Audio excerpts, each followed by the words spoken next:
Yo, we're live? We're live. Hey, what you hate doing? You hate doing the... I hate that so much. There's like, I don't know, it's so much, like there are so many things that are like the smallest part of it really fucks up the vibe of it. But like when people do the one hand and they do this, that's like God. And then there are like little nuances in it that I disdain. Like when people do it, but they reach really high. And I'm like what? Like they're doing, what's it called when you're on the side of the road with the truck? You know what I'm talking about? Where they're like honk. When they're trying to get you to honk. Or like a pull-up. Like these niggas is doing, the fuck are you doing? Like who does that? I'm just imagining anybody who just like was on Spotify or Apple Music and just going through their podcast and this kicked in. They're like, what the fuck am I listening to? What show is this? Listen, guys, there are people that listen to music and they do a motion with their arm where it's like they're pulling it in, right? But some people take it to the most egregious level and it looks like they're doing a fucking pull-up, fully extending their arm above their head and pulling it down in a rapid motion. And honestly, those people should get the original COVID strain, not the mutated one, just the OG one, not enough to take them out, but enough to sit them down. I was just going to the fact that we did introduce the podcast. I wasn't talking about all that. You went into chemical warfare. But to be fair, it's kind of comedy when you're at a place and you see like a white man walk into it, or like you just see like white men or white women walk into a bar or like a club, and they don't know what to do, so then they start doing. It's the most egregious thing. That time I was at the fucking backyard. No, it is backyard in Towson. You used to call it back shots. That's why. There we go. Yeah, that makes sense. We was fucking in there, and I watched that the night that Certified Lover Boy came out. Yeah. Historic night. Historic night. Historic night for you. But when I was watching people come in droves, it would be like they take one step in, look at the vibe and be like, okay, yeah. And start nodding their head, take 5 more steps, see their friends, stop dancing. It was like they had to come in and let people know, okay, I'm lit. I'm here for a good time, guys. Don't worry. It's like niggas with G-check or something. They did start dancing. But if you come in there and don't dance, like, whoa, what the fuck is this nigga on? What the fuck is this nigga on? Okay, welcome everybody to episode 65 of First Time on Set, the movie podcast where we talk about whatever movie we want, however the hell we want to. I am Jadoni, and joining me, as always, to talk about Is God Is and I Love Boosters is my dog, Kapasi, Kapasi Vassier. Was that what I can't even remember how it whatever she said in the movie. Lael, how you doing? Look, I'll say this. We are at an all-time high in consumerism. It's a symptom. This is crazy considering the movie we're talking about, but go for it. Take the stand. Listen, it is. It's a symptom. And I feel like I was on the phone with my dad. I said, what are you doing? Going to Five Guys. Get off my phone immediately after. Five Guys on Instagram posting a fucking thirst trap of a burger. I said, this is nuts. They got the burger. It was a patty melt glazed up. It looked good though, didn't it? It looked better than they ever be in the store. That's a message. That's a problem. What Drake say? Only on camera. She look like a star. Only on camera. Bro, you know how nigga. That's actually really funny. If anyone has tapped into that, like any fast food marketing team, they should do that. That's funny. The amount of niggas that you would see, like regular niggas, like would go around and say, yo, she look like a star, but only on camera. I'm like, my nigga, what do you look like? I think you're a regular nigga. I don't think it really matters to you. I think that you should just be fine. That is the problem with like regular voice crack. Regular niggas listening to Drake, he be having them niggas feeling some type of way that they just they're at a level that you just not. I mean, rap in general has you doing that. Like when you listen to niggas rap, it has that bravado, that braggadocio. Anytime, like nigga, you listen to the last Clips album, like Yeah. POV come on, nigga, I'm acting a fool. POV. I'm walking around living a life that I don't live, right? I remember Brendan, my brother, he was doing deliveries. He said he was listening to Clips. He said then they worked in the dispensary. He be driving around selling weed. He said he felt like pushing and Malice. He said he felt it in his soul. So I understand it. But when you start commenting on women saying she look like a star only on camera, nigga, you imagine, bro. Imagine we all chilling. Me, you. This is something that Brian would say. He goes, "Yeah, I can't talk to her. She ain't got no Lulu on that butt. Lulu's in there." nigga, you a grown man. That shit is funny. She ain't got no Lulu on her, but I hear someone say that in earnest. We got a problem, bro. Thank you guys for hanging in there. I know we're dropping this episode late. We're recording it late. I was battling a week-long sickness, still battling a week-long sickness. But we wanted to get this episode out because this is a very important episode to us, considering these two movies are original Black films. So we really wanted to discuss these films and make sure we're getting this podcast episode out in a time where it's still top of conversation. Thank you guys so much for hanging in there, following us on socials. Follow us at First Time On Set Pod on TikTok and IG, First Time On Set on Twitter. Subscribe to the Patreon and the YouTube. I just made a link tree that I will be posting. So you click on the link tree, send it to your friends. They can get all the information or whatever you want in terms of First Time On Set. I appreciate y'all. We're trying to make it out, man. Yeah. Streamlined. Follow there us. You go. Hit the follow button. Wherever you listen to our podcast. Funny enough, I was going through doing some analytical stuff last night. And I went on Apple Pod. And I saw someone left us a 4-star review. And I was happy. Let me tell you why. Because that means not all these robots over here leaving us 5 stars. Obviously, we want 5. But someone listening to us and leaving a 4-star review lets me know that we have free thinkers listen to this podcast. Was it like words attached to the review? No, just saw like a bunch of, we have like, I think we have 12 something reviews right now. 11 of them, 5-star, 1 4-star. And it showed like the star thing. At least there's no like 1 star. So it was a 4-star and then there was no words. Do you know this person? No, it doesn't say. It just shows that it's 4 stars. Because the way Apple Pods does it, it goes like the star rating in descending order, and it just shows you. Oh, okay. Like the bar filled up. Well, so I don't know. 'em. You said what? Fuck them. Make it 3 now. How about that? I hope it was like my dad or something. Oh, that'd be bad. Did I feel bad? No, I wouldn't. I respect it. Keep it. Because what do you mean you leave? What do you mean you leave a 4-star review on our podcast? What did we not do well enough for you? You know what I'm saying? It's probably because you heard me shitting on John Wick. No, I like John Wick. He's You a heard born me guy. shitting on, Yeah, I was shitting on John Wick because I think Bourne is a way better. You weren't shitting on John Wick. That's not what you were doing. You were just saying you prefer Bourne. You don't shit on John Wick. I've heard you shit on things. That's not what you were doing. Well, yeah, to the extent that I could shit on something, yeah. Last watch movies. Oh, look at him. Look at him wanting to speed this up. But you're right. We are 9 minutes and 20 seconds in and haven't done anything we're supposed to. For our new listeners, thank you for being here. We have a tradition here on First Time On Set. We like to talk about our last watch film. Lael, please take it away. What's the last movie you watched? I don't know why the fuck I'm disappearing. Yo, you're going into the ether. Like I don't even understand why that's happening, but whatever. I think my last watched movie. Well, I didn't actually. Now I think about it. I did complete it.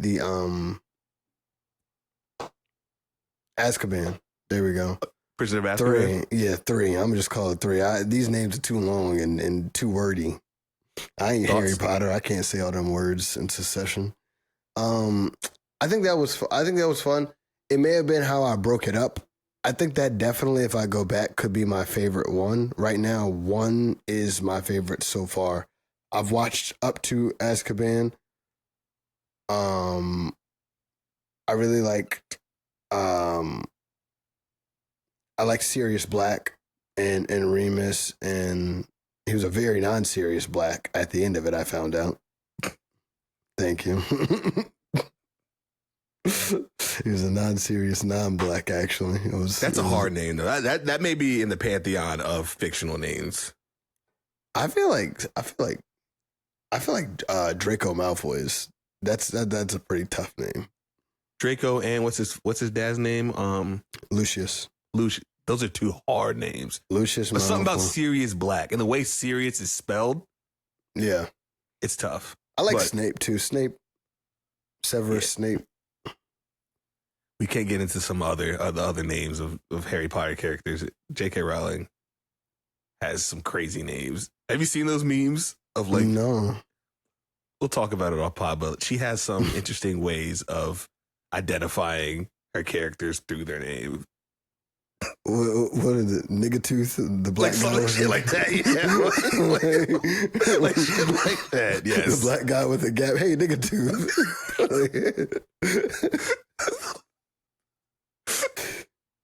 There's a guy on Instagram I follow who does like those skits, and he's like J.K. Rowling naming Black characters, and one of them was like affirmative action or some shit like that. Like, So it's like the Jay-Z. What's the name of this song? Monster. Godzilla, King Kong, Frankenstein, Mummy. What's the name of the song? Pound cake. Cake. Bro, he really be doing that though. Yo. But you enjoyed Prisoner of Azkaban? Yeah, I did. So far, the only one that I felt like was hard for me to get through was 2. I did feel like that second act was dragging. But I think I really liked the first one too. I'll probably by the time I got fucking 5 more of these things here, so probably it'll bleed into next pod. I'll probably update people where I'm at more than likely. It's funny that you're watching this now because like we have the show coming out. Are you going to tune into the show after watching the films?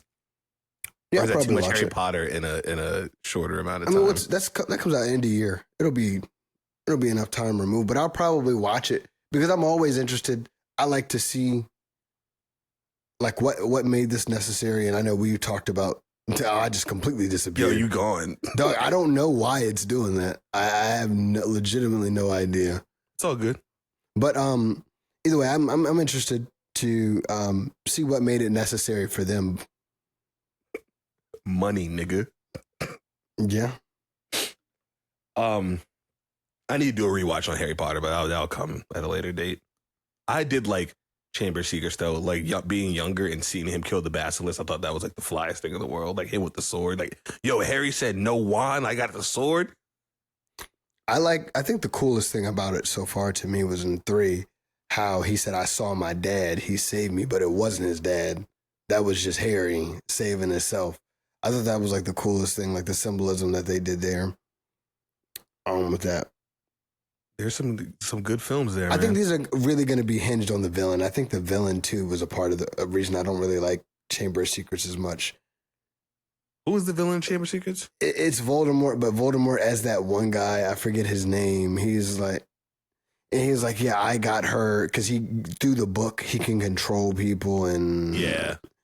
I don't know, I was Is that like, when did they do the reveal at the back of his head or something? Or am I Yes. just making that up? No, Yeah. wait. No, that was 1. That was You're right. 1. And You're right. 2, it was this guy who was like, he doesn't exist. And he needed that girl. He needed Ron's sister to die, basically, because he gets more power if she dies. And Ron, I'm not going to lie, I thought Ron had promise. Ron is looking like Jalil Okafor right now. Oh yeah, he was Tom Riddle. He was Tom Riddle. That's what you're talking about, right? Yeah, Tom Riddle. I just can't remember the name. You call it Ron Jaleel Okafor? Yeah, like you came in with some promise, but my nigga, you gotta deliver. He over here cowering, letting Hermione and Harry do all the dirty work. He's like, oh, the spiders. Yo, come on, man. Ron a trench baby. Don't do that to him. You don't act like it. Oh, man. I can't wait to hear what your other Harry Potter commentary.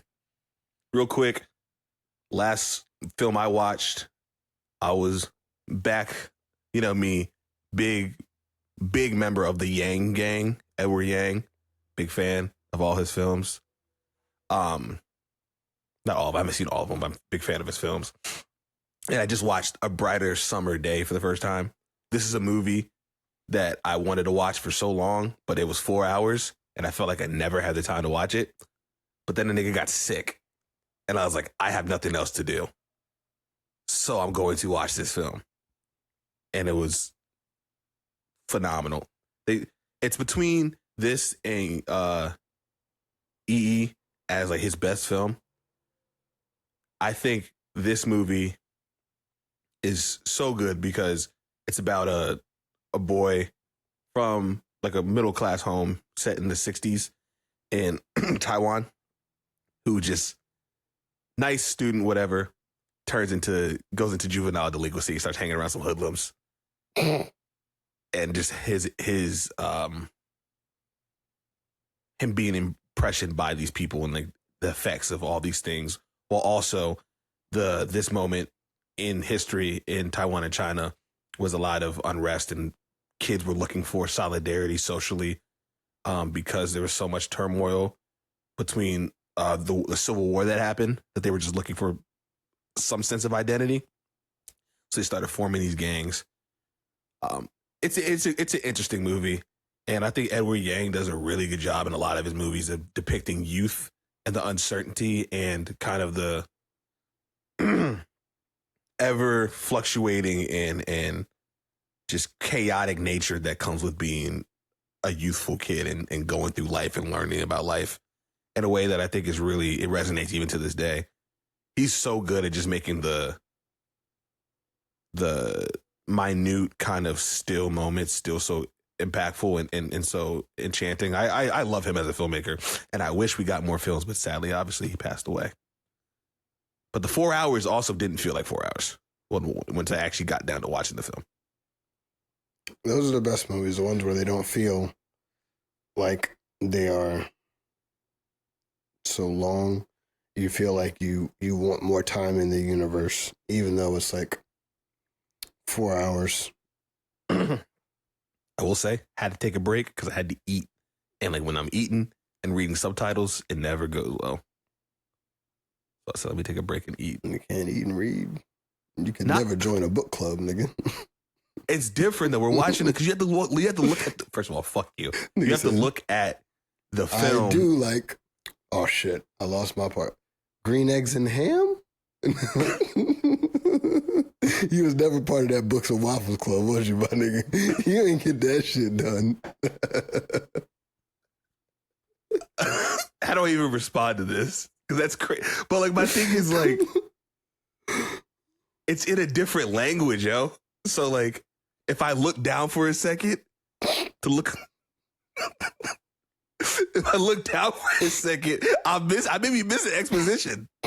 You know it, though. Don't piss me off. It's true. Don't piss me off. I got you. I feel you.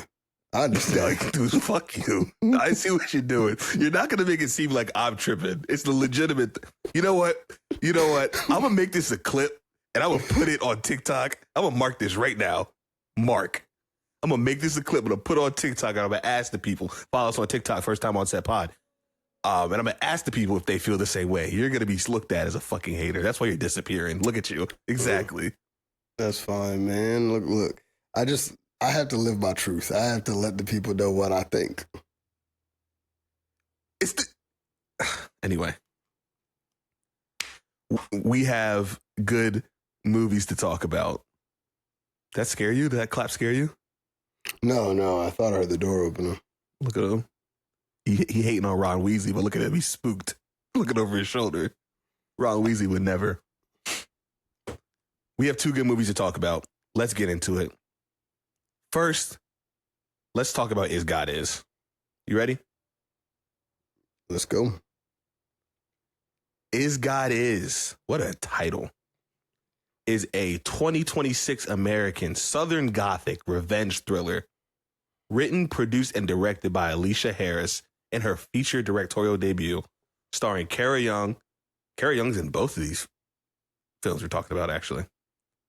Kara Young, Mallory Johnson, Janelle Monáe, Vivica A. Fox, and Sterling K. Brown.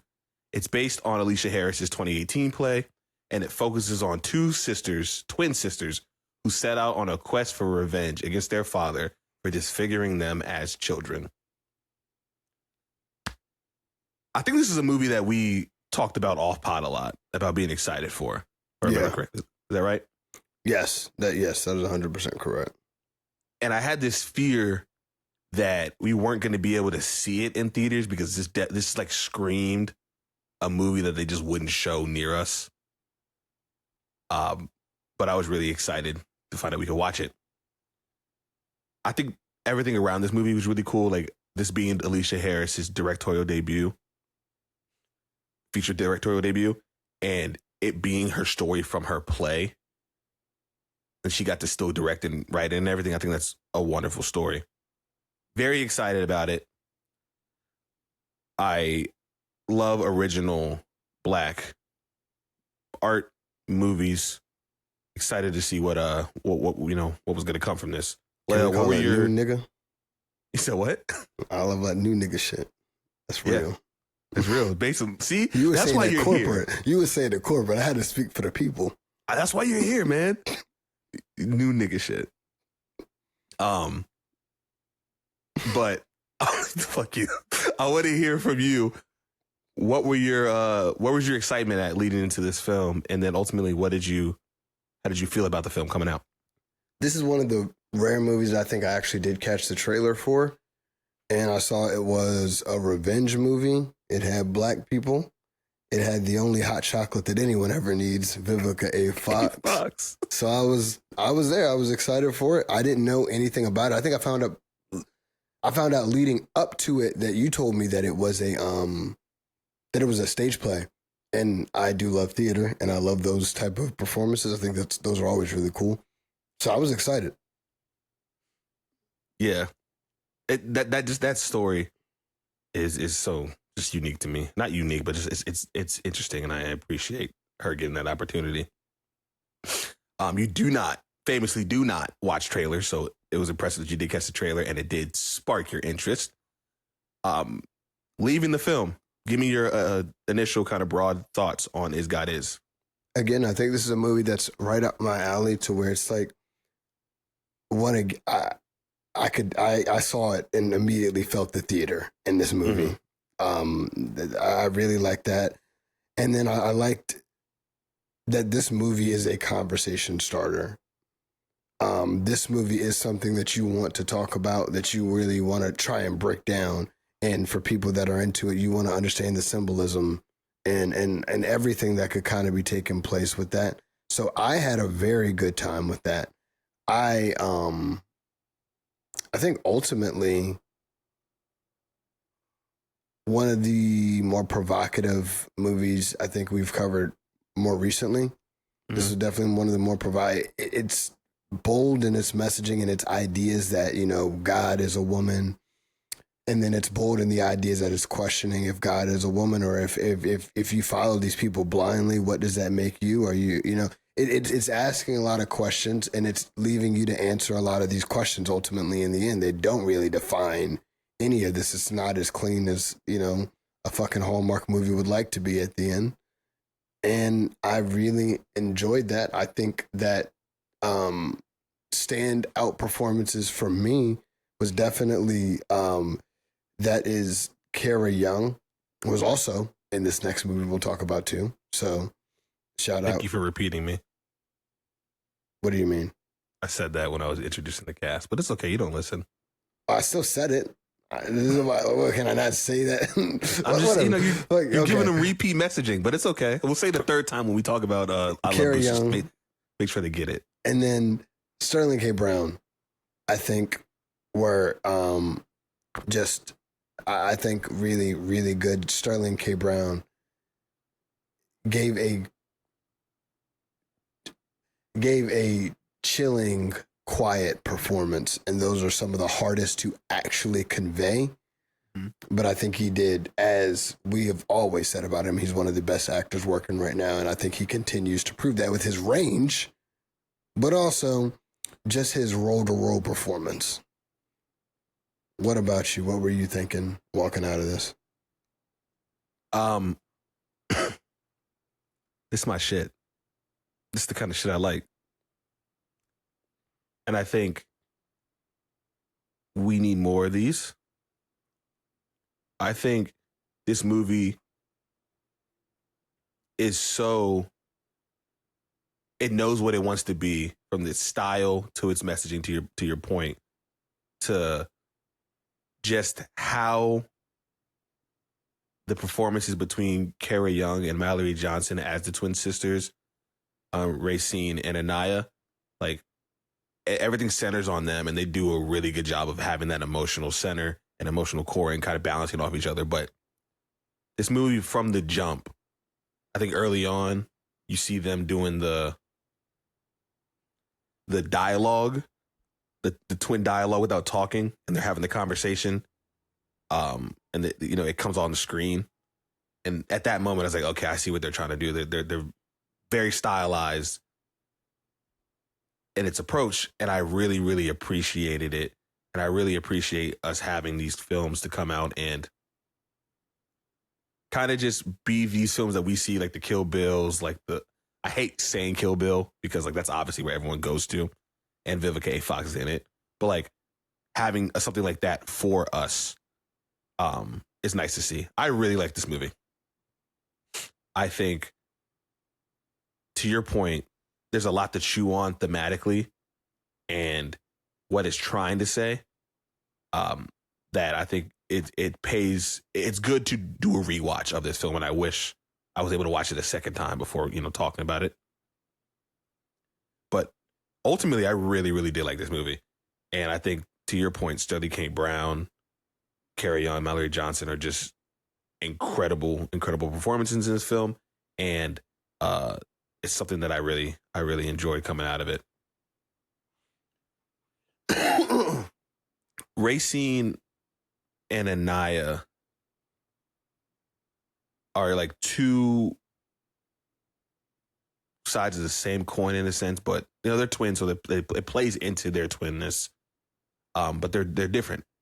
Racine is this kind of forward, confident, like aggressive to a T type of person, and in the movie, I really appreciate it.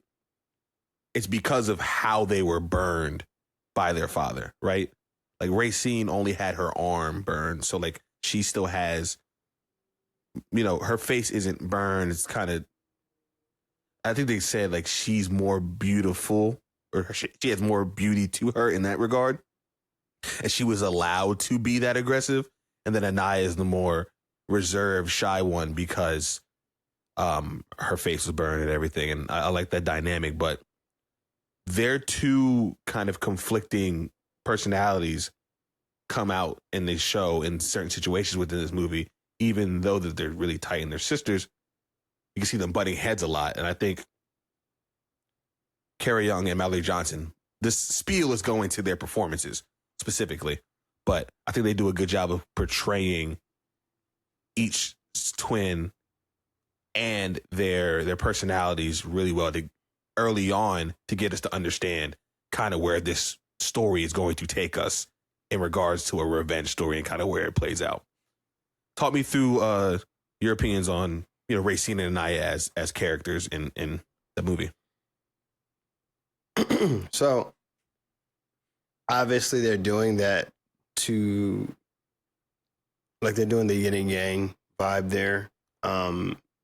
And I'm not mad at it. I do think the dynamic was cool, how they're speaking to each other without really speaking to each other. The looks that are words that we see on the screen, but they don't have that when they're fucking acting. So we have to feel that. You have to know that. And then, and in a sense, I don't know. I like when I can watch something like this, and like you say, it's, you see you on the screen. I see that. I've seen that look before. Mhm. And like, I like seeing that, and then actually seeing the subtitle. It's funny. Reminds me of those videos where the guy will say, white people say, don't do that. And then like they said, they'll show the initials, like, and the guy was like, it was like DIA. Guy said, dick in the ass. Everybody was like, what? Do it again. He's like, oh yeah. Yo, how is that like where you go to a DIA? I ain't never heard a nigga say that, bro. Yeah, somebody starts fucking up. Yeah, all right, dick in the ass. Where was you trying to take the culture with that one? Hey, imagine you like messing around. You a kid, you bad. And your mom's like, hey, take an ass, nigga. Take an ass. What are you doing? The fuck does that mean? Is what the fuck you talking about, Kobe Bryant? But either way, man, I thought it was very cool to see that. I think it was unique. I thought it was interesting. I like the dynamic that they got, and ultimately they really build on that and show the love that they have, but also the pressure and the tension that exists because of the roles that each of them have to take, that maybe they didn't necessarily want these fucking roles. I just had to kind of take it because you're the other side of this coin. And I don't know. I really liked it. I thought it was good. And I thought that the movie, as you would expect, just does a really good job of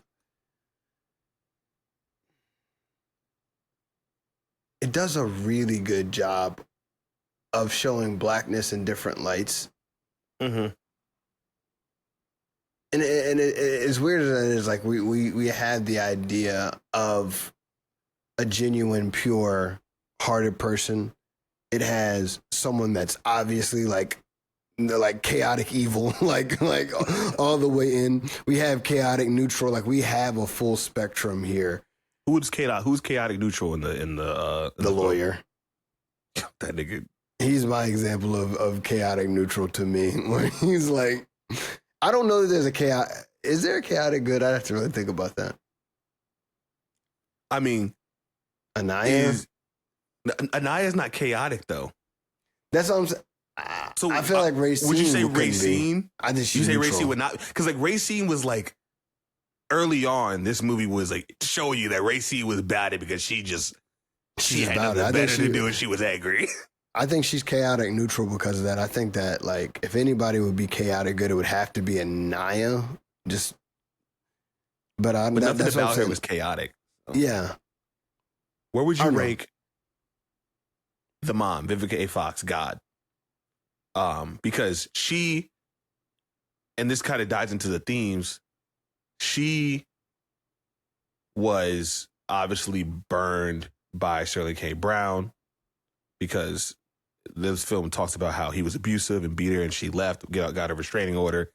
He came back to the house and there's just really, really, really strong line that she delivers where she's talking about how he walked in and he wanted to give a hug. Like she could have hit him. She could have did all these things, but she like let him touch her because all these type of guys have a sweet side. And I thought that was really, really interesting. But she's enacting this revenge through her children who she hasn't spoken to in years on her deathbed, saying, go kill your father. Which I think is extremely, extremely selfish.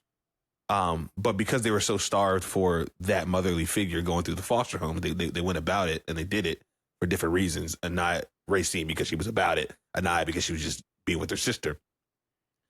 Where do you put Vivica A. Fox's character in that chaotic neutral, chaotic good type of deal? Because chaotic evil. Chaotic. Okay, I was gonna see if that's where you were going. Explain. I think she would have to be chaotic evil. One, I don't think that children should exist to exact the revenge of their parents. I don't think that that's necessarily a good precedent to set.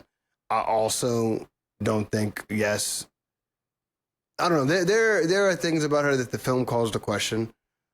like, even though, yes, you were burned, you were disfigured, you also still never attempted to see your kids. You just left them in a fucked up situation. Like the foster care system, like that's a fucked up situation. Everybody knows how fucked up that is. You left your kids there when you could be a mother. You were burned, yes, but that doesn't mean you. So were they?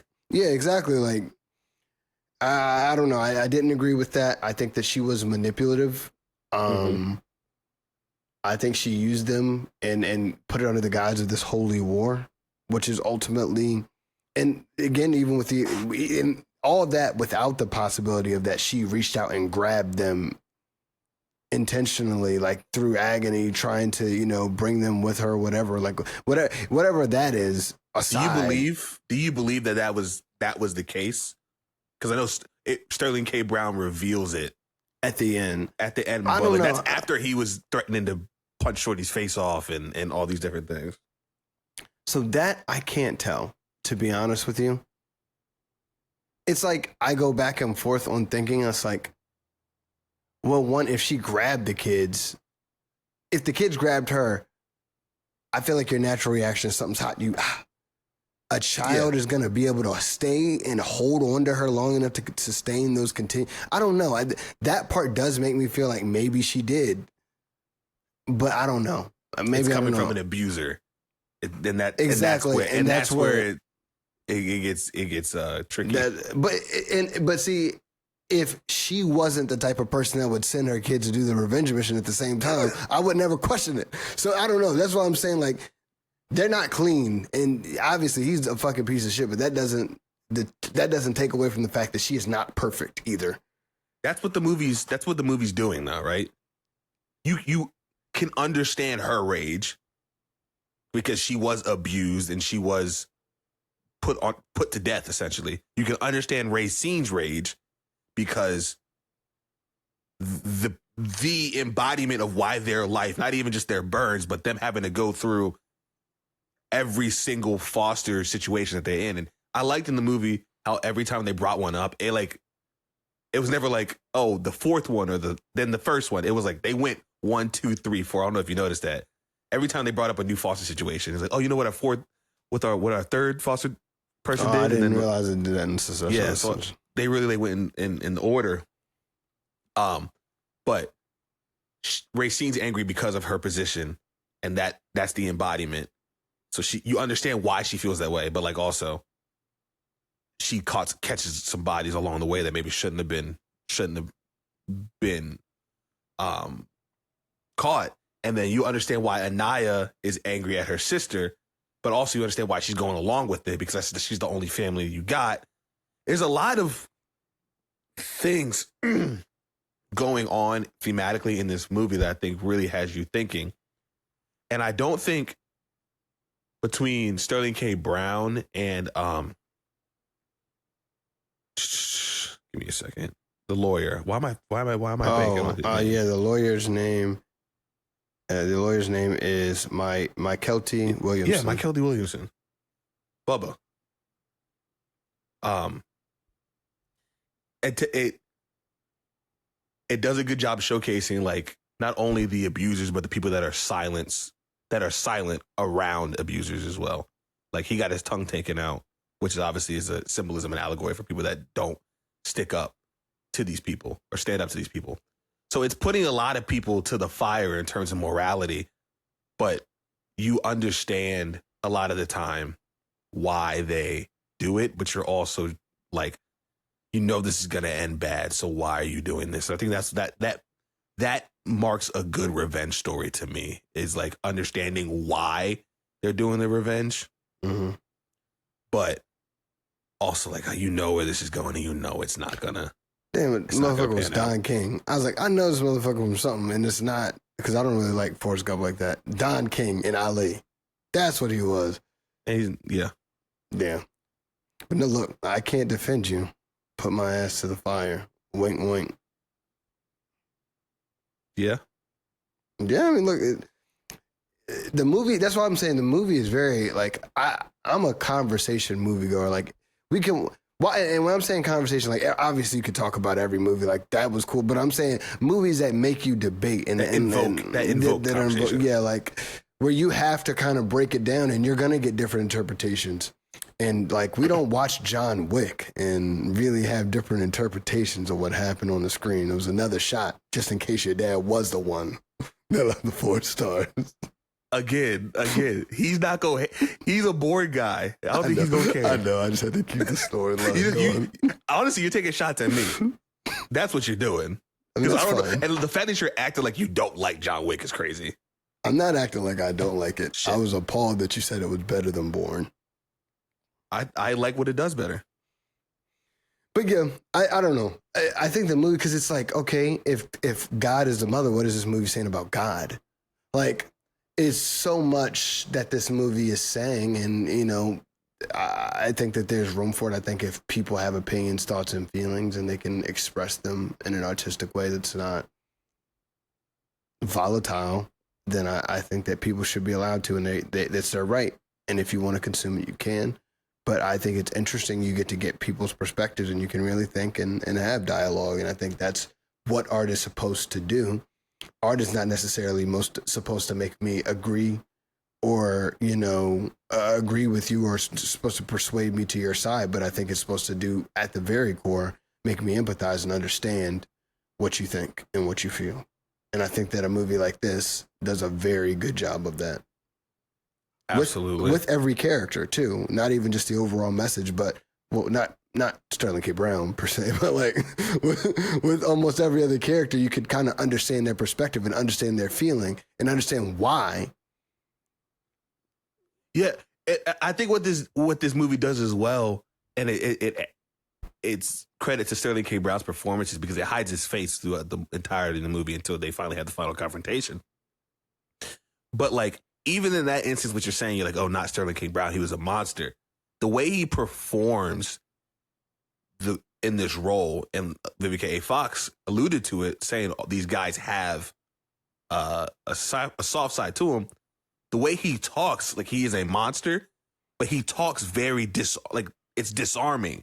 It has you let your guard down. When he's talking to Anaya, and he hits you're pregnant with a child, I would never hurt you, this, and this. He talks in these ways with the way he delivers to have you let your guard down and maybe be like, okay, is he telling the truth? Is he doing this and this? But then quickly you realize he's a monster, but it goes to show that's what the movie is trying to say, that these men and abusers, that's how they move. And it's easy to get in those situations. Because I think a lot of people are like, why don't you just leave? That's Janelle Monáe's character in the movie. Your mom should have left. I'm leaving. Your mom should have left. But it's like, it's not that easy when this guy is moving like this. So in his performance, I think it also has the viewers, like, I think his goal is to have the viewers kind of thrown off track, because someone that monstrous talking like that is like such a clash. Yeah, and I don't know how the play is, and it'd be interesting to see if the play was, you know, very similar. But I mean, like, there is something to be said, because 9 times out of 10, these people are the most charismatic people in the room. Everybody loves them, and then they just so happen to be a monster to these people that know who they truly are, and that's how they make it through life. A lot of times, nobody may never know till they die. Mm-hmm. You know, the type of monster that they were, because every time you see this nigga, he's laughing, eating Popeyes.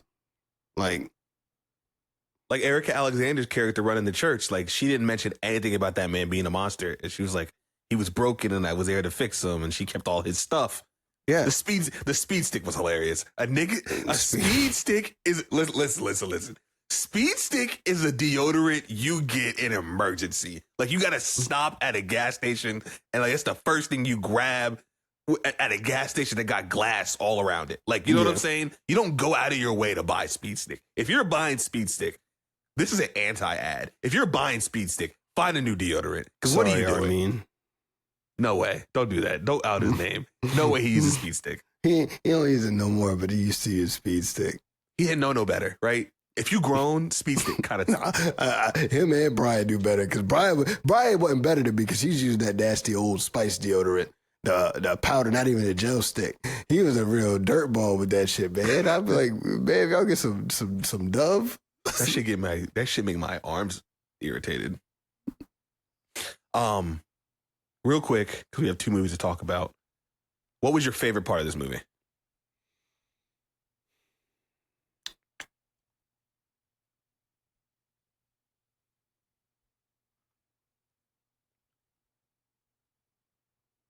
That's a tough question. I can go while you're thinking. Yeah, you go, because I don't know. So much of it is pretty consistent to me. You go. I have to really think about it. My favorite part is at the end where Anaya and Racine jump Sterling K. Brown when they were doing the tag team with the sock and they were like passing it around, smacking them. That got me leaned up in my seat, like, because the whole movie is culminating like when they're gonna get this nigga, and this is after they caught them. This is after they were wronged, by his sons. Yeah, like them thinking they were strippers and with really being their sisters, and like telling Anaya to turn around, which respectfully is possible. Mallory Johnson is a very beautiful woman, burns or not. Niggas was tripping. It was wild. They was wilding. But her having that disrespect and then Racine killing them, all these different things, everything just culminated into this moment with Sterling K. Brown popping, hitting her, and then Racine coming back and them doing the double team. I loved every moment of it, because hearing him talk, you're just like, this nigga needs to die. And then they beat his ass, and I just loved it.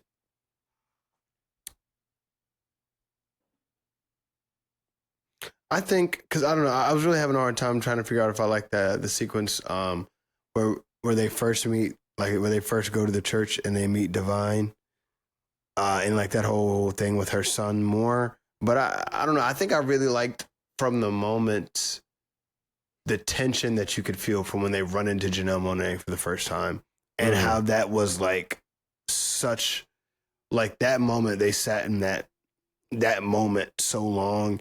And I think that moment is where Anaya's like Racine is like the switch flipped, and that was the fork in the road type of deal. I think that may ultimately be it, just because I really liked how that was portrayed. I think probably the most fun I had was as soon as they got to the church and you saw all that, and then you see this nigga really on a motorcycle chasing, trying to hunt these niggas down. That's my daddy. That's my daddy. Can you dick ride your daddy? Is it? I mean, people do it legitimately, because that was crazy. That's my daddy. That nigga don't even know you, bro. That nigga don't know you. Not even don't know you. That nigga has not desired to be around you. You ain't shit, devil. That was funny. The movie's funny. How did you feel? I'm gonna ask this, and we're gonna get to BBL. How did you feel about the ending with, after they topple Sterling K. Brown, throw him into the bathtub and light him on fire? He pulls Racine in, and Anaya escapes. She's pregnant. She escaped with her and her baby, and then it's a voiceover of Mallory Johnson talking about remembering her sister and telling her baby about Auntie Racine. How did you feel about the execution and overall just ending of the movie? I would have preferred a little bit more than vignettes. Like I felt like we got like there. I don't know. I'm not mad at it, because I mean they're probably battling other things like runtime. They don't want to have to dive into a whole, from that like big point, dive into a whole 30-minute other act. And I can understand that. I would have preferred to have seen a little bit more to let literally the fire die out and let us actually get the cool down there. But I mean, I'm ultimately happy with how the story ended, because I think that makes the most sense for Anaya. Her getting that chance at a new life again, and not having to be who she is because of somebody else, but finally getting to be who she is because of who she is. Who she is, absolutely. I did feel like it was a little rushed myself. I would rather have a little more cool down. Like you, I'm not mad at the decision to kill Racine because it was clear this movie did not hide where this film was going. Right? No, you knew this. It had to be that, and the fact that Anaya had a kid, you knew she was going to make it out because she was like the one clean person throughout the film. But I just think once Racine got put in the fire, then everything kind of just sped through and then it just ended. I was like, damn, I wanted a little bit more cool down, like you're saying. But that's like a nitpick. Yes, That's you like know a what I'm saying? nitpick. Like it is a nitpick. I'm not going to be mad at that because I mean, it's not like they just, like they didn't The Boys it. So I don't even know I can't even say it because I haven't seen it. mm. I friend Kyle Pentecost hit me up talking about how he's angry at Euphoria. He's like, I'm finally here to, because he was riding for Euphoria for a long time. He's like, I'm finally here to say like this is just a faux Tarantino. And I said, brother, I haven't picked that joint up since episode 1. I'm so behind on this kind of shit. I can agree with it being like very Tarantino inspired. I think that this is actually the second best season coming after the first season. This season to me is a lot better than the third season. People just don't. Second season. I'm sorry. People just got really attached to those storylines, and now that they're adults, and like Rue and Jules aren't really fucking with each other like that. Yeah, I mean, well, duh. Like, are you still fucking the one person in high school that fucked you over tremendously? Like, no. All right, so my BBL, this is a full BBL. I think you should go see this movie. I think you should go see this movie. I think that it's not family appropriate, so maybe don't take kids. But I think it's a lot for you and appropriately aged people to have conversations with, and perhaps if you're white, to just sit in silence. I think Griffin would hoot and holler at this movie. He'd be like, Racine. Oh, Griffin at rewatch. Oh, she's spitting. Griffin. He's all up in the camera. Oh, she's spitting. So you said BBL? Yeah, I'll go BBL. I'm gonna go BBL as well. I very much enjoy this film. I love it. I love it taking its chance. I love the style of it. I love the music, the Doechii needle drop in the fight scene, like the choice of music. Moses Sumney scored, by the way. Yeah, first film score. Everything about it, I really did appreciate, and I like how thematically dense it is, and I want more of these. So I give it a BBL for sure, very much. Carrie Young and Mallory Johnson are both phenomenal. If y'all agree with First Time on Set in terms of First is Guided as being a BBL, or if you don't agree, leave a comment on wherever you listen to the podcast. And don't forget to follow us on socials. First Time on Set Pod, TikTok, First Time on Set Pod, Instagram, First Time on Set, TikTok, First Time on Set, Twitter. Follow, subscribe to the YouTube and Patreon. We got another one. Are you ready to talk about I Love Boosters, Leo? I'm ready. Let's do it. Get your saliva bucket out because I know you're going to be drooling talking about these women. So, all right. Don't try to play coy. Be like, oh, what are you talking about, bro? Nigga, we know you. We know you. I don't need, bro. I'm not thinking about this stuff. Whatever you on right now, I'm not even on, bro. Look, he's doing it already. Okay. Is Love Boosters. That episode title is Love Boosters. God Love Boosters. Is Love Boosters or God Love Boosters? I say God Love Boosters. God Love Boosters. I Love Boosters is 2026 American crime comedy film written and directed by Boots Riley, his follow-up film to 2018, which is crazy that movie came out that long ago. Sorry to Bother You. Starring Keke Palmer, Naomi Ackie, Taylor Page, Poppy Liu, Isaac Gonzalez, Lakeith Stanfield, Will Poulter, Don Cheadle, Demi Moore. And it is a heist film with 3 friends who are boosters, people that steal clothes and resell them, Mhm. who fall into this sci-fi Looney Tunes kind of plot to take down this super fashion mogul with the help of a magic teleporter from Poppy Liu. And it's a movie that talks about the fashion industry, very leftist ideologies, communism. What am I missing? This movie does a lot. What else am I missing, Leo? Honestly, I was trying to think. I can't think of it off the top of my head. We'll probably stumble onto it as we talk more.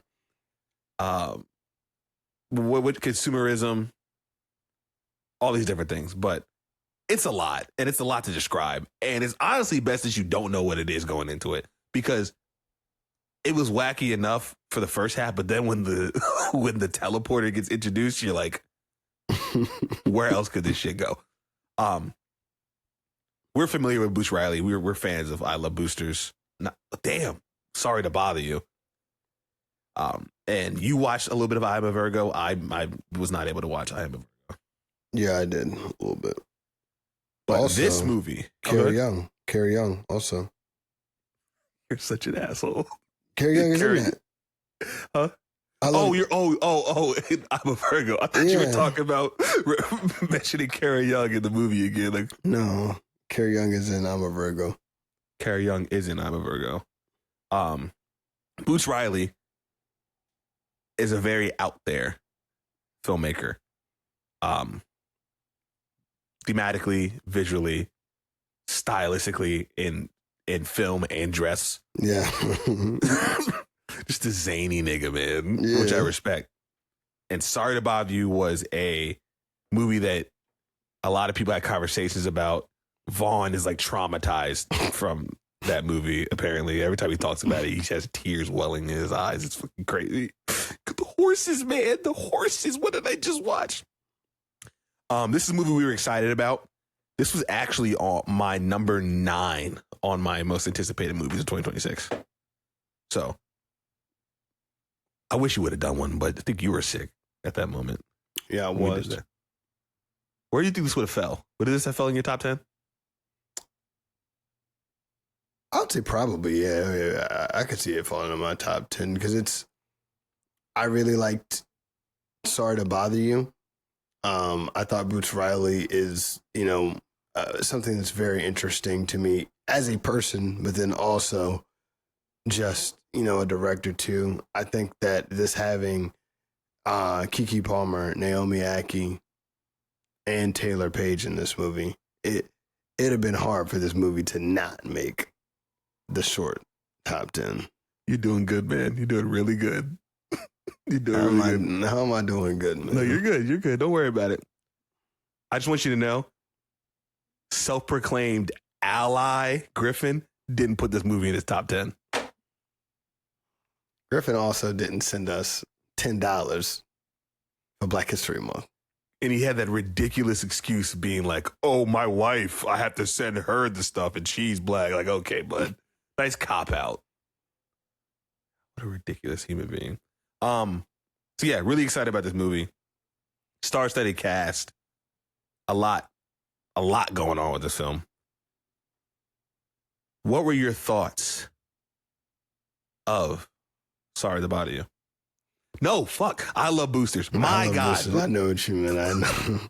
So I walked out of this movie not as what the fuck as I did walking out of Sorry to Bother You. That I think was I don't think he could get me like that again. It's like Bush, fool me once, you ain't gonna fool me again. What is it? He said, fool me once, shame on you. Fool me 2 times. Something. Fool me, can't get fooled again. Can't get fooled again. But yeah, like fuck no, like I don't know. I walked out of it very satisfied. Again, another movie that had me wanting to talk about it again. Just everything. I think everything about this movie is speaking to something that I do like out there performances from the actors, out there writing, very strong set design, outfits, like great soundtrack and score. Like, I mean, my God. And obviously, you know, Boots is a musician, so of course I feel like that always was going to be strong. But I mean, I don't know. I think it spoke to so many pieces of me that I was always going to like this. And my the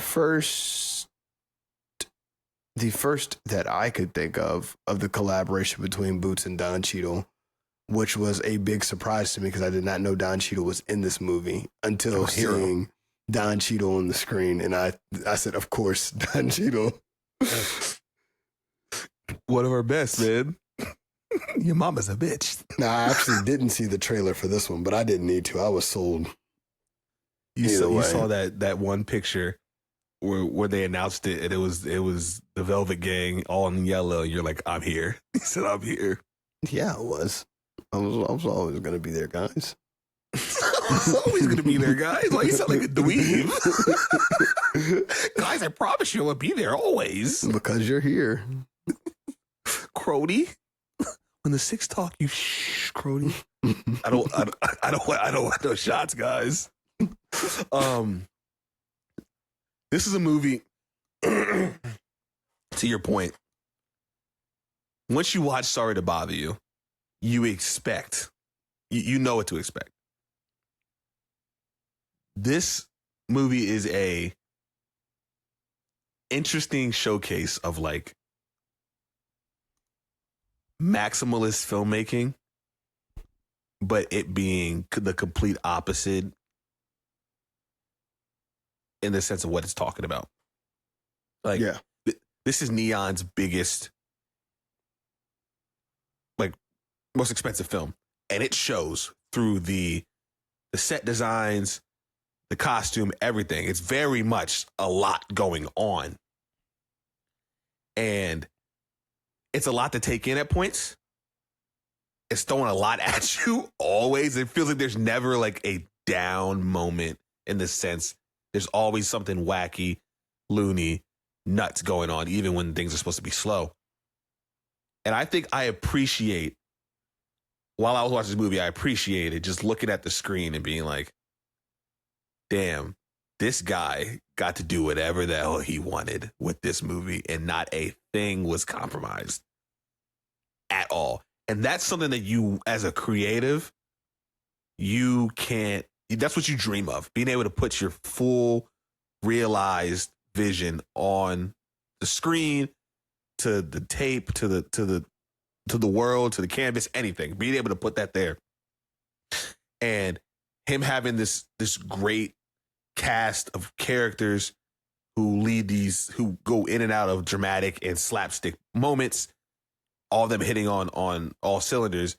It coupled with the themes and what it's trying to say, makes for a very, very fun time at the movies that doesn't take itself too seriously until it's time to take itself seriously when they want to make their point, which I really appreciated. And it's one of those movies coming out and having to sit on it for a night.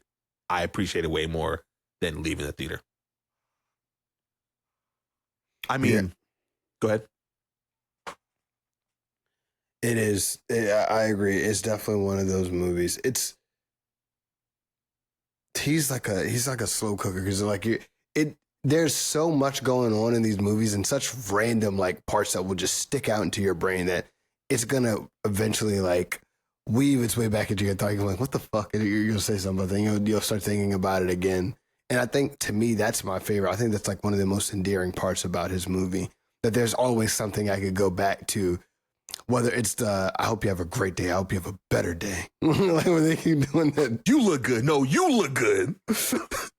Like it's something. There's always something like that in his movies, and I think it's fun. It's interesting, and yeah, I appreciate that about him. It's I also appreciate you're not on Twitter, obviously.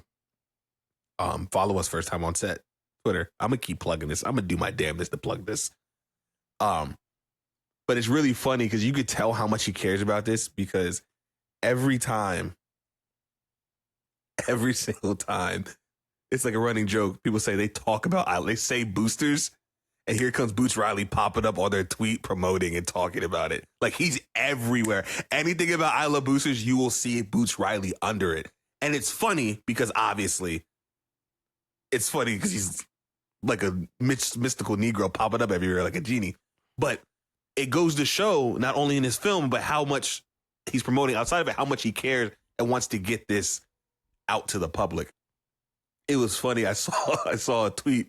Someone was like, added Boots Riley. It was like, my I Love Boosters screening was cut off halfway through.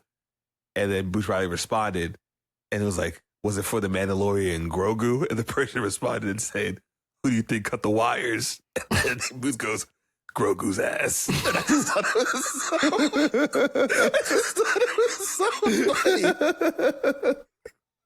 Like, he's a guy that you really could just, you could root for because he, like, again, uncompromising art.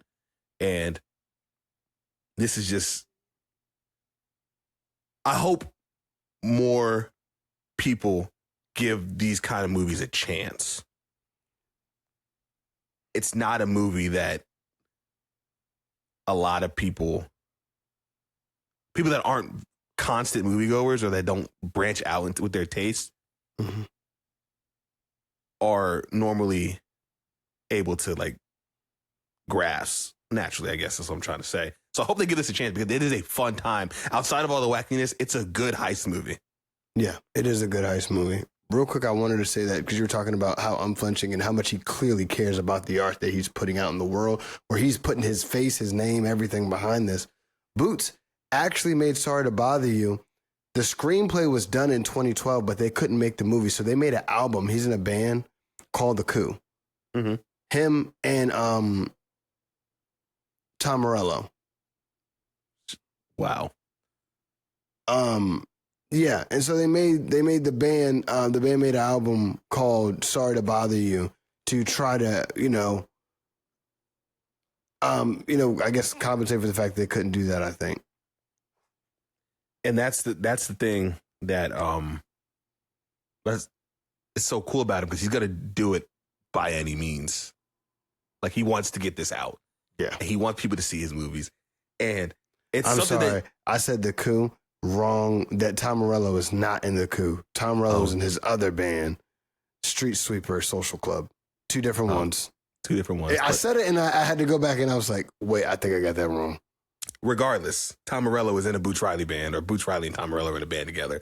Yes. But the point still stands. Like, we live in a world, and I know I always joke about you, like, oh, nonchalant gimmick, but you are very passionate about what you do.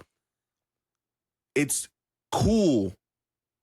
It should be cool to try this hard. It should be cool to want people to see your art. You don't just want to spend these years and years and years making this thing, coming up with this idea, putting your blood, sweat, and tears into these things, and then once it's out, that's it. Like, no. Promote this. Show how much you want this to be seen. And as well, being a Black creator,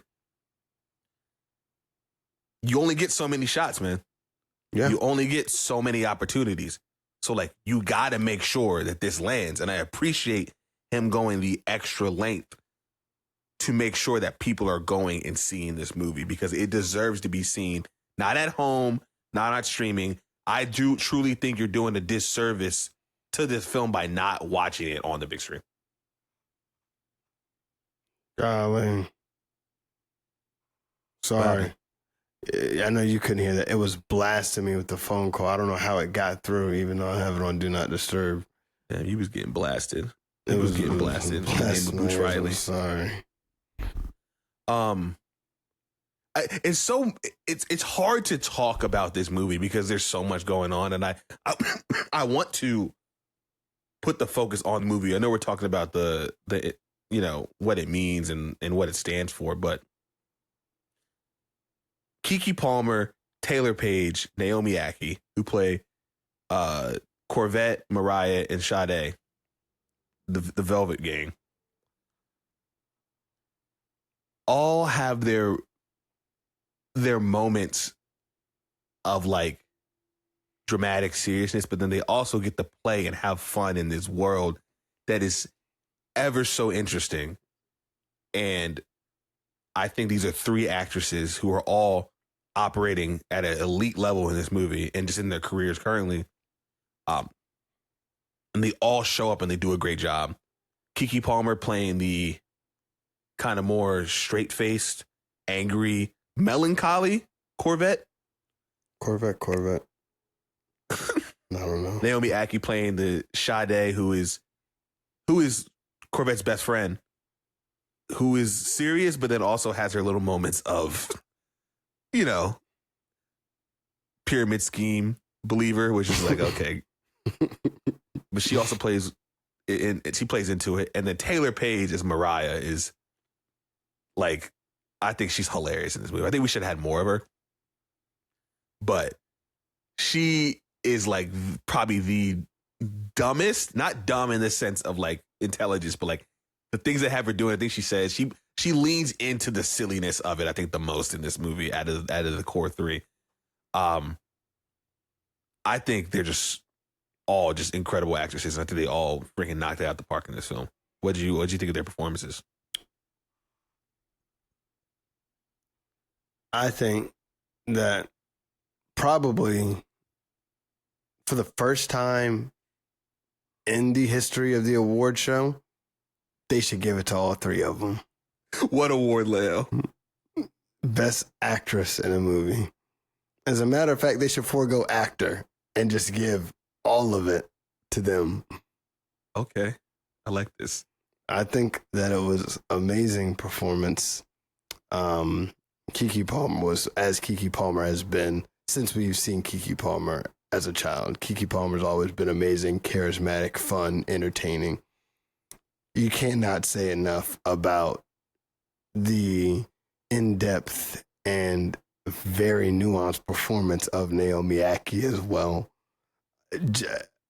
Because a very smart, beautiful, thought-provoking woman who's also falling victim to some of the same plights as the media is pushing her with these damn skin suit fiends. And then, my God, we cannot forget the amazing Taylor Page as well, who in this world that is, that is so fierce and there's so much going against her, finds the beauty and the levity and is always able to not only provide for herself, but also the community around her with her triple F. And it was, what's triple F mean? If they've seen the movie, they know what it means. That nigga don't remember. So I think that the movie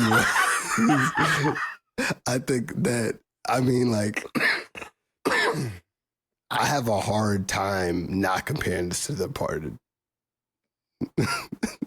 in performance when you have such big names performing so well. The Departed, The Irishman, Killers of the Flower Moon, like Oppenheimer.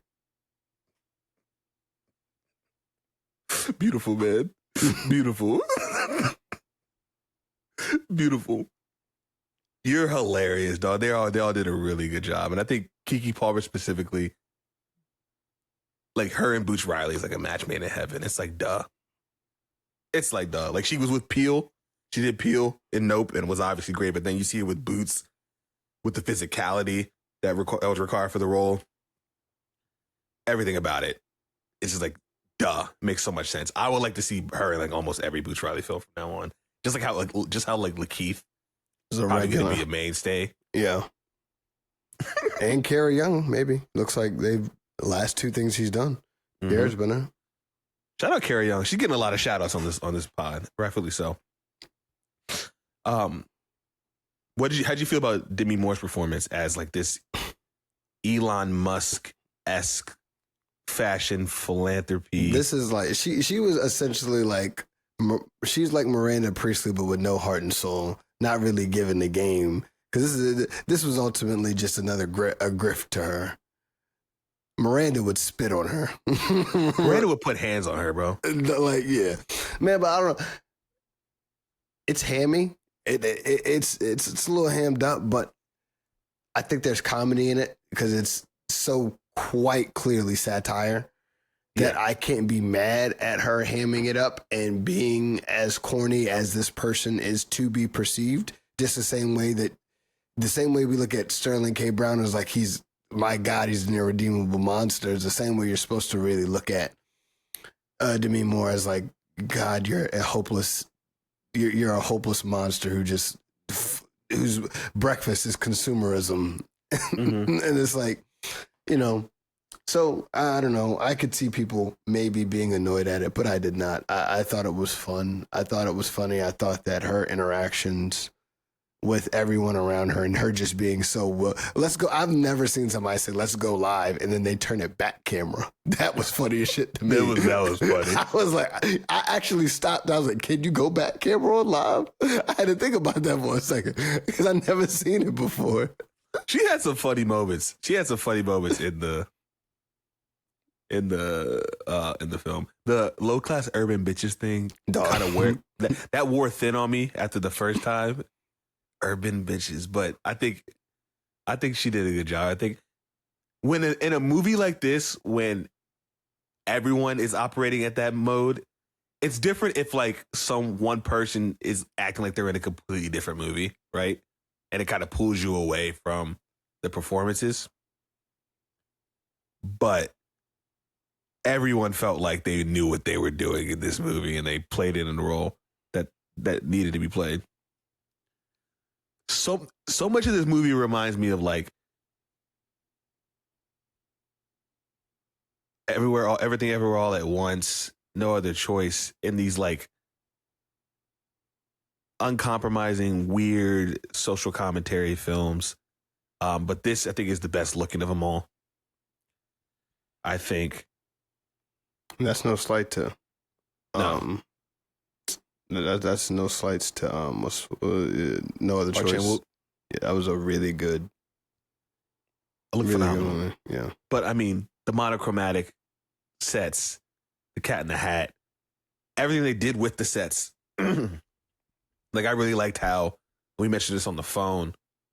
How in Demi Moore's apartment, like, it's slanted and like she's standing straight up, but then like all the other characters are like responding to the environment in a way that's like letting you know that this isn't normal. Mm-hmm. Like when Keke Palmer's running uphill and like doing the Looney Tunes fast feet. I liked how they did the sets and kind of had the characters interact with the sets and with the environment in a way that added more fun to the film. The craft in this film is just masterful, dog. Yeah. Yeah. Poppy Lou. I'm so happy that she got her shine in this movie because we're big Hacks fans. Dog, it took me a minute to recognize. I was like, just so familiar to me. I'm like, and then as it clicked at the end of the movie, I said, "Oh my God, my girl Jean."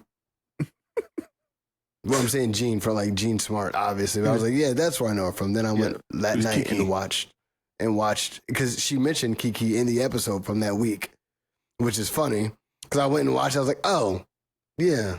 God, I love Kiki. She less of Kiki and Hacks makes me sad, but I'm sure this is gonna get her. It's gonna pilot her to like stardom. This was a great movie all around.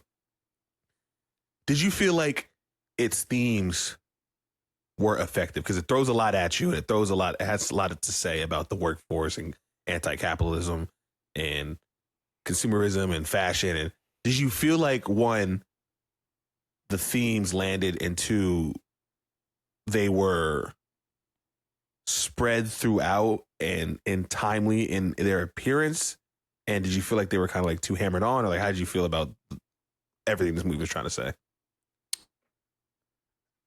I feel like he said a lot, and I'm never going to be mad at somebody for saying a lot that they're passionate about, and they're clearly passionate about it. Do I think there probably could have been a time where you just focus a little bit more on one of these things? Sure. But there's in the fucking world, there's so much to be said, and Boots is going to say it, and he's going to say it exactly how he wants. I don't feel like he said anything poorly, and I think that that's the barometer of which I'm fine accepting him saying a lot, throwing a lot at me, because I feel like he is making timely messages, one, but he is also conveying a thought and a feeling that could possibly rub some people the wrong way too. And he's not scared to do it on either side. So it threw a lot, but I think it was one that that's like when fucking, shout out, Swing Round. That's like when Hagler and Hearns were throwing a lot of punches. Mm-hmm. It was a lot, but it was fun to watch. And that's what it comes down to me as well. Like, he's not very subtle in what he's saying in this movie. Like, for example, the whole people don't want to be the art. They want to be the artist. Like that. It's like, yeah. But none of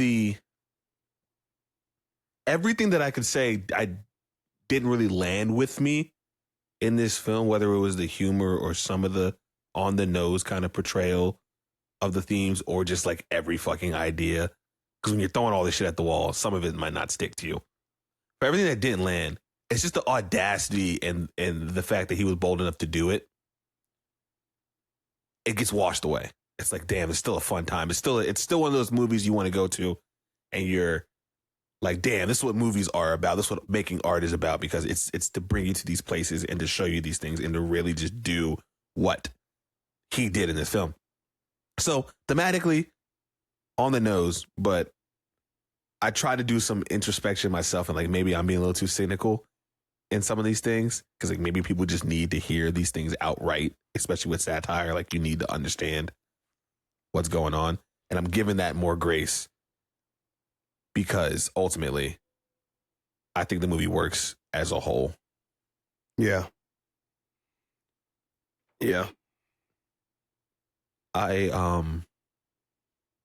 The score in this movie by Tune Yards, fucking love. I don't even know if I'm doing it right. They're like, hey ho, wherever the fucking goes. I watched it one time, but you know what I'm talking about. Like, don't smirk like that. No, I'm not even smirking. I'm being for, because it was, again, very Boots. It's eclectic. It's interesting. It's not something that I think you just outright expect to hear when you hear, when you hear a heist movie. If I just describe this heist movie to you, I don't think you're going to say this is going to be the soundtrack if you pick it out. Bro, if you describe the heist movie, people can be like, what the fuck are you talking about? If you describe this movie on face value. Well, I'd say it's these women as a fashion thing. And like, if I gave it like that, you'd be like, oh, okay. And then you'd probably pick out like a Doechii song. And I'm not no shade to Doechii, but like, these women, fashion industry, heist movie. They'd be like, yeah, that fits. This is not what you what you get. It's not what you expect. It's so it's so cartoony. Like it is like cartoon jazz shit. Like it's interesting. I don't know. Boots Riley and Todd Chavez would be best friends. Oh yeah. Todd Chavez belongs in a Boots Riley film. A Boots Riley animated film. Like, even though we got some stop motion with the meat suits, skin suits, towards the end of the film, I think him doing like a stop motion animated film would go so crazy. This movie reminds me a lot of Good Luck, Have Fun, Don't Die as well. Gore Verbinski's movie that came out this year about AI, which is another movie that throws a lot at you. And I think it loses itself towards the end of the film. This movie never felt like it lost itself to me. Okay. Which I appreciate. Like, I feel like even it knew exactly where it was trying to go. And I think it hits a gear because early on, you don't know the teleportation bag's coming in. And then it's just like a basic, like, okay, they're trying to fight back, talking about artists getting their stuff stolen from and these capitalist pigs, taking advantage of these people. But then it kicks up a whole nother notch when the teleportation device comes in. You introduce the Poppy Luta's character, and it's starting to talk about like unionizing and stable working conditions and all these different things. But once it dives fully into that sci-fi element, I think it just takes off and it never ceases. And I think that kept the momentum for me throughout the film. And I think ultimately culminating in the the picketing and the unionizing and just protesting being the way to get, and striking to get these people what they need. I think it's a very nice message, and I think that stuck the landing for me. When I feel like Good Luck, Have Fun, Don't Die didn't do it as much, but they're both movies that kind of lean into the same thing. Yeah, again, Boots is. I just fuck with Boots because he's taking a lot of stances, and I think that's, and not to say, I think it has to culminate into something that would make sense, like, you know, that would ultimately like stick the landing, just because of how passionate you can feel Boots is about every single thing that he is pinning with this. To me, like, I don't think that I feel like every point that Boots had in this movie, he would sit down and talk to me for 5 hours about, like, individual points about this movie. And I think that's, you know, I think that's how every creative should be and how you should feel. And I don't know. I think that it's just always that way with Boots to me from every time that he's come out.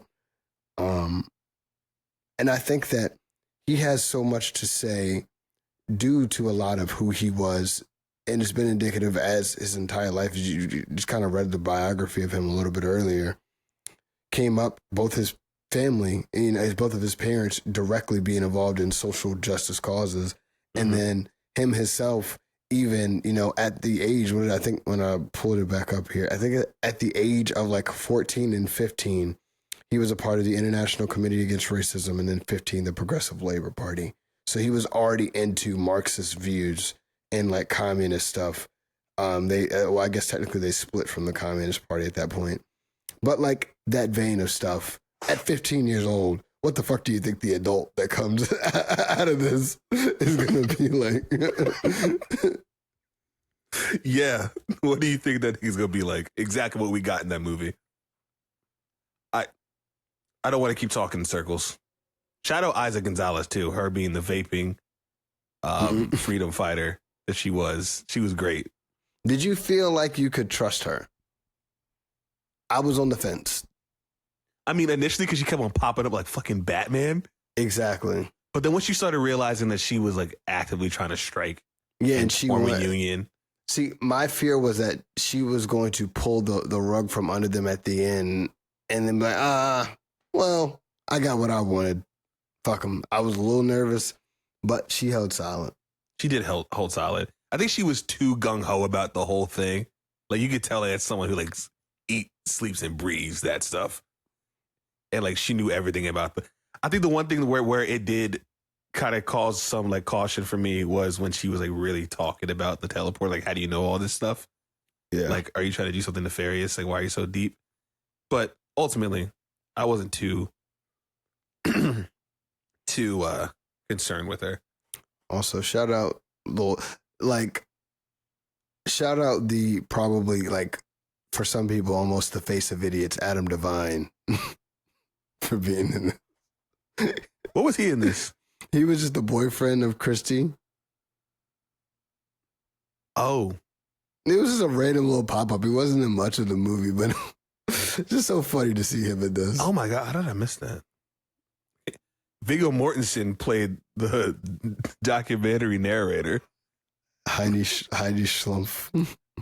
Eric Andre being the cop. Ridiculous. Yes, as well. There's so many, like, dude, this. Hold on, before we go, Lakeith Stanfield being a succubus. Did anybody walk out of the movie when he started eating her out and like turning into that? No. There were some white people in my theater. I was expecting some people to get up and walk out from that. We're already like halfway through the movie, but like I feel like that was like the breaking point for them. But no, everyone stayed solid and watched the whole thing. Yeah, no, nobody. I would say I was with I won't lie. There were two people who had to be 50s up front. Mostly everybody was younger. I don't think that's going to scare most people our age. And like, I mean, no. A those lot of people our age are deviants. puritanical. I swear. Some of these prude ass niggas, man. You especially. You cover your eyes at sex scenes in the movies. Because I keep it pure for the women I love. They don't keep it pure for you. That was crazy. No, they keep it pure, just not for you. Because I'm not going to let you sit here and objectify these women on this podcast. I didn't objectify anybody. Like you want to. I see right through you. I didn't objectify anybody. I'm just shouting out amazing women when I see them. Do you do that in your daily life, or you only do it when you're talking about celebrities? I do. I do it to all the women all the time, all across the world, everywhere, all at once. So what you say is you catcall women all the time. No, I just go up to them and say, you know what? You piping up on these niggas. You got to be nice for what? To these niggas. I mean, for real. Crody was spitting. Oh man, really, really big fan of this film. Let's give it a BBL, and get out of here. Yeah, BBL again for me. I think it was very fun. Apparently, Boots does translate. I wondered how Boots translated to non-blacks, and Boots translates. Everybody in there seemed to be having a good time. Dr. Pepper was spilling. People were laughing. So, yeah. Had a white guy belly laughing, bro. When the succubus shit happened, that nigga was har, har, har. I said, damn, nigga, it's funny, but it ain't that funny. Like, damn, nigga. I do think it's good. And I think people need to see this film because it offers a lot. And it's something that I want to see more of. We people online clamor about original movies, black movies, just original movies in general. You get these opportunities. You get it Is God Is. You get I Love Boosters that are so with their vision, so uncompromising in what they want to do. You got to show it love. And you got to come out and see it because this is what art is about. This is what making movies is about. This is why we go to the movies. And the box office is booming, man. Keep supporting, and we want a healthy film industry. Aside from that, there's too much fun in this movie to not give it a BBL, dog. There's too much fun. There's too much to like. Performances, actresses, sets, designs, what it has to say. Well, maybe if you don't believe in what it has to say, you probably hate it. But there's so much going on. I don't think you're there. No, you might be there because you might not know what it's about. You might not be. You might walk out. Yeah. But I give it a BBL. We got 2 scorching hot BBLs on this podcast. Ain't that right, Leo? Is that the first time we've ever double BBL'd? No chance. Can't recall. I have to look back. That gives you guys a perfect segue into looking back to our old episodes and letting us know we double BBL. There we go. As much as I love Is God Is and I Love Boosters, which if you love it as well, please leave a comment on YouTube, on wherever you listen to the podcast, letting us know what your thoughts are. I also love when you guys leave 5 stars, not 4 stars, you fucking pussy, on wherever you listen to our podcast. And to celebrate you guys leaving 5 stars, we have our starring 5 guessing game, which Lael will talk about. Yeah. So starring 5 is a segment where I'm going to name 5 stars from a movie, and it will be Jadoni's job to guess the movie based on the stars I've given him. Are you ready? I'm ready. All right. So this movie stars Alec Baldwin, Dakota Fanning. Cat in the Hat. All right. He's got it again. Come on, guesses. nigga. Come on, nigga. Pew, pew, pew, pew, pew. I wasn't even going to let you do the 5. Fuck that. I'm on a roll. So I actually knew with Alec Baldwin, but I said, I'm going to let him give you one more. Who are going to be the other ones? You can't put Mike Myers on there. No, I was going to go Alec Baldwin, Dakota Fanning. I was like, maybe this will throw him off. Paris Hilton. Yeah, no, she was in there. Then I was going to say Kelly Preston. And then for the last one, I was going to say Sean Hayes. Yeah, Alec Baldwin and Dakota Fanning. You probably should have left Dakota Fanning last. Fair enough. It's like, I don't know. I felt like I feel like if I go third Paris Hilton, that'll maybe throw the scent off. Cause like, but then I was like, I feel like if I mention Sean Hayes and Alec Baldwin, first thing that comes to my mind is Cat in the Hat.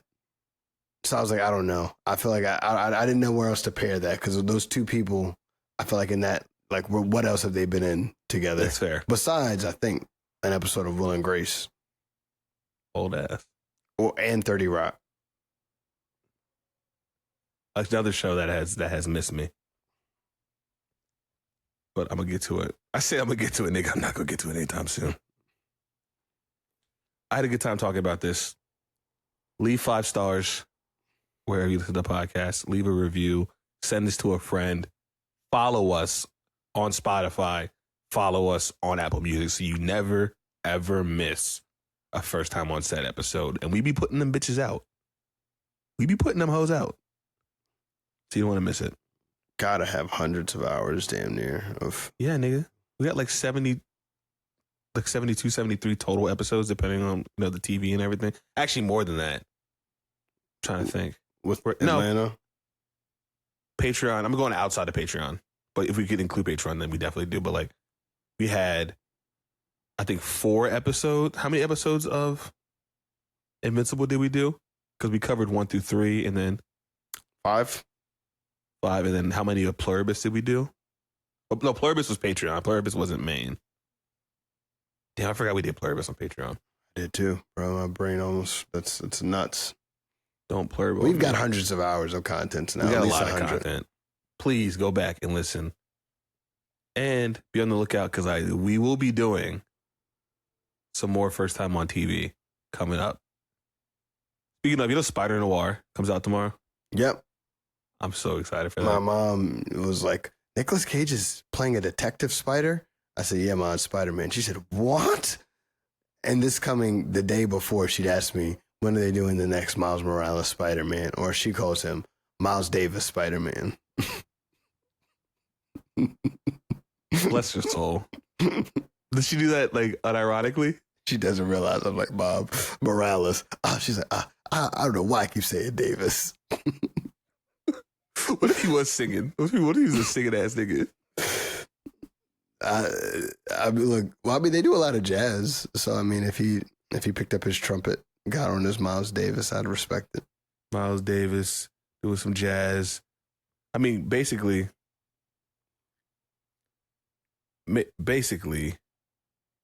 in the game, he's basically Miles Davis when he's using the. All right, thank you all. Thank you all so much. No, fuck that. Appreciate y'all for coming out, man. This nigga's lost it. Fuck that. Nah, fuck that. I didn't tell him what we have coming up next. All right, get to it, man, because that was crazy. Check out next week. We are covering Backrooms. Spooky. Leo, you ready? Scary skeletons. Spooky, scary skeletons. Covering Backrooms. And just be on the lookout because young niggas get money. And keep showing love. All right, let's close it out. You have anything else to close out with? No. Peace. Watch the new nigga shit, as Leo coined it. Yeah, Don't skip out on the new nigga shit. All right. Y'all be easy. Catch you next week. Peace. Peace.